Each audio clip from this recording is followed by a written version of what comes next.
Camping isn't just about being annoying to your enemies, but also about mind games, providing vision, and knowing how to predict where the enemy is going. With these 10 tips, you'll be able to camp in a more unexpected way, starting with Number 1. You can use conceal to camp in bushes you normally wouldn't be able to, as it allows you to go past enemy minions and enemy turrets without being visioned by them on the map. For example, you can go past these turrets without being noticed, and 99% of the time, they'll never expect you to camp there because of that reason. Number 2. When camping in large bushes, avoid standing in the spot that is close to the enemy, because often they'll check that spot with their skill.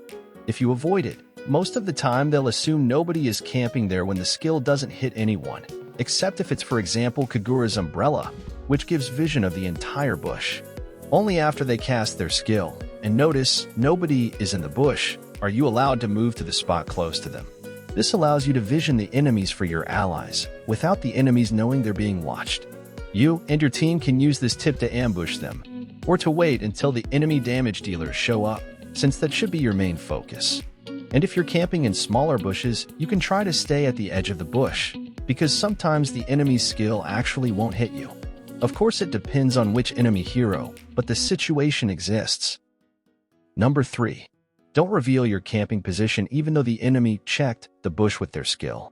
If the skill of the enemy hero only damages you, but their skill doesn't necessarily indicate you're camping there, don't reveal yourself. They'll never know for sure if there's someone camping there. For example, just because Johnson hits me with his first skill, doesn't mean that he 100% knows I'm in there. Number 4. Having patience when camping. This is important during late game, where you don't have to constantly rotate and gank, and you're allowed to camp in a bush for a long time. Have some patience and eventually the enemy will come, but make sure you camp with a reason. For example, camp near the Lord, because the Lord will spawn. Another example is camp near your own minion wave, because you expect an enemy to show up and clear the wave. In terms of the early game and mid-game, you can have patience too, but try not to camp for too long as your team needs you to rotate and gank as well. Number 5. Cutting the enemy's rotation by camping them, where you camp deeper within the enemy territory if the enemy mage rotates safe.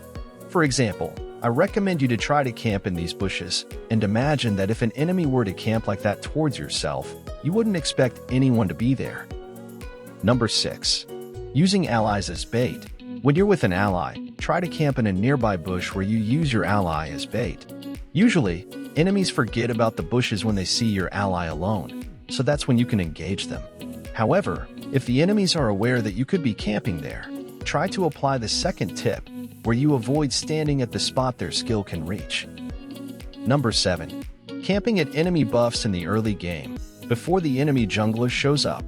If the enemy jungler is taking orange buff first, you can, as an invading hero, camp at the purple buff. You can figure this out by checking whether the gold lane is on top or bottom lane. Gold lane on bottom lane usually means he'll start at orange buff first, then farm towards bottom lane, in order to gank the gold lane. Gold lane on the top lane typically means he'll start at purple buff first, meaning you should camp at the orange buff, before the enemy jungler shows up. Not only are you invading the enemy jungler, but you're also providing important vision for your teammates, allowing them to play more aggressively. They will only have to worry about enemy mage and roamer if the enemies aren't helping the enemy jungler when you're invading. Furthermore, your jungler can know which creeps to steal, as you're delaying the enemy jungler too, which will ultimately give your jungler a lead in farm and upper hand to get the objectives.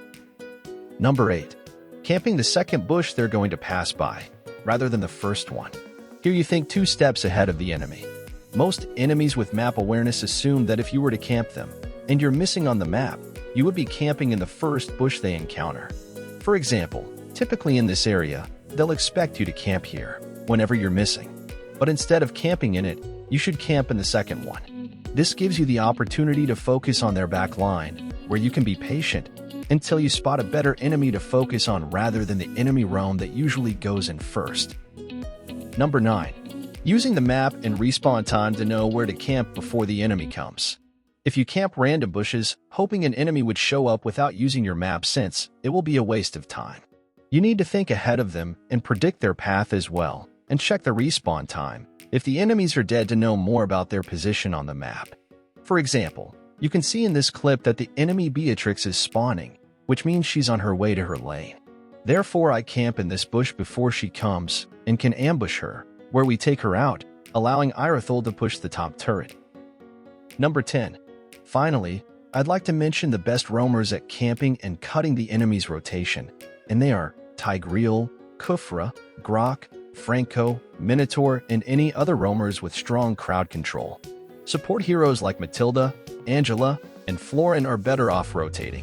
So if you're playing those types of heroes, you shouldn't care too much about camping, unless you're camping in a bush in order to provide vision.